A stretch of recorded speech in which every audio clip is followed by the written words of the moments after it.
Kable sa telecommunications company nakapitik sa mga motorsiklo sa Mandaue City. Tulo ang nasamdan. Ang report ni Nico Serino.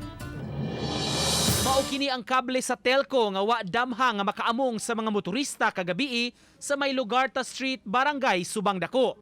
Temporaryo una kining gihipos sa taga-team o gibutang sa impounding area. Kagabi nakadisgrasya ang maong kable nga gikan pa sa tibok rolyo nga giingong anaa daplin sa dan. Wa mahibaw-i nga naguyod di ay kini sa lain nga sakyanan. Muabot sa tulo ka mga motorsiklo ang naangin kay nabitik sa maong kable kundiin tulusab ang nangaangol ang duha ka driver sa motor ug babae nga pasahero. Ilam ko na ibilin ang mga dirolyo sa sidewalk, mostly sa sidewalk or tungod sa poste. So, mo sa ito senaryo siguro na sakyanan nga nabitik, nga nagurigid, nadragid nga to sa medyo taas-taas sa pila ka metros.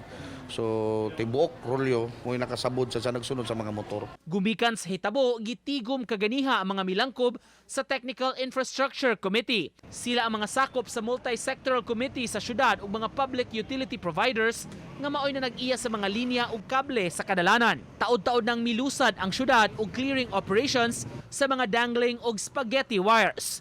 Apan ilang giklaro nga sa matag operasyon, hipuson man ang mga kable nga mga putol.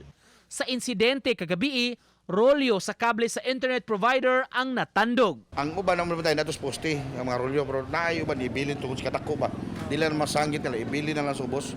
So mo na karon sa traffic kami magsige apil nga na sa mong pagabantayan sa labi na sa gabi. Uban ni Rod Prado, Nico Sereno, Balitang Bisdak.